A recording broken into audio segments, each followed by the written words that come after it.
Bienvenue à notre 6e journée de la neuvaine des fondateurs et fondatrices de l'Église de Québec sous le thème « Engagés dans le projet de Dieu ». Aujourd'hui, nous entendrons une Ursuline de Québec, sœur Lise Monroe, commenter la réponse que Marie de l'Incarnation adresse à Mère Angélique de la Conception, une de ses anciennes compagnes de Tours en France. Écoutez cette réponse très engagée. Vous avez raison de croire que j'ai envie de mourir en cette nouvelle Église, car mon cœur y est tellement attaché qu'à moins que Dieu ne l'en retire, il ne s'en départira ni à la vie ni à la mort. Notre clôture ne me permet pas de suivre les ouvriers de l'Évangile.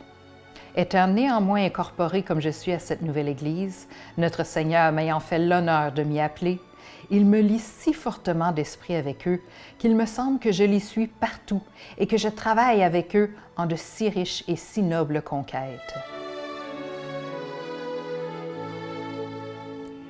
Quand elle écrit ces lignes, Marie de l'Incarnation est âgée de 63 ans. Pour l'époque, il s'agit d'un âge plutôt avancé. Et pourtant, on croirait entendre la voix d'une jeune missionnaire tout feu, tout flamme à ses débuts de mission. En réalité, son corps est usé par suite des nombreuses privations et difficultés auxquelles elle a dû faire face en venant au Canada.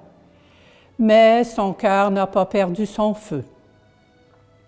Comme une mère s'attache à son enfant à mesure qu'elle le voit grandir et se développer, elle s'est attachée de plus en plus à cette nouvelle Église. Les liens tissés avec cette jeune communauté chrétienne sont si solides qu'elle se dit incapable de les couper par un retour en France, à moins que Dieu le lui demande.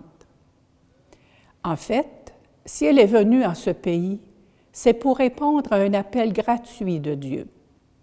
Cet appel, elle le considère comme un honneur, une preuve d'amour particulière. Puisque Dieu l'a ainsi choisie, en retour, elle s'abandonne tout entière à sa volonté, engagée à le suivre jusqu'à la mort, en ce bout du monde, comme il dit. Son plus cher désir, c'est de voir le message de l'Évangile se répandre et être accueilli par le plus grand nombre de nations autochtones possible.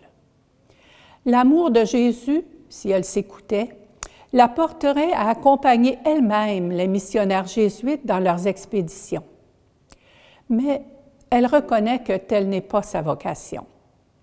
Alors, si elle ne peut les suivre en personne, son cœur demeure tellement habité par ce projet qu'elle va suivre en esprit ces ouvriers de l'Évangile et, par sa prière, obtenir pour eux le courage d'affronter les pires dangers. Toujours enflammée pour cette mission, Marie parle, en ces mots, de si riches et si nobles conquêtes, non pas parce qu'elle est guidée par une soif de pouvoir sur les personnes à convertir, mais plutôt par un désir ardent de voir ces personnes conquises par l'amour de Jésus, comme elle-même a été conquise par cet amour et s'est engagée corps et âme à le faire connaître. Sainte Marie de l'Incarnation, tu as compris que Jésus est tout amour et qu'il nous invite librement à nous laisser aimer. Aide-moi à saisir cette invitation. Elle m'engagera à rayonner à mon tour la joie de connaître l'amour de Jésus. Amen.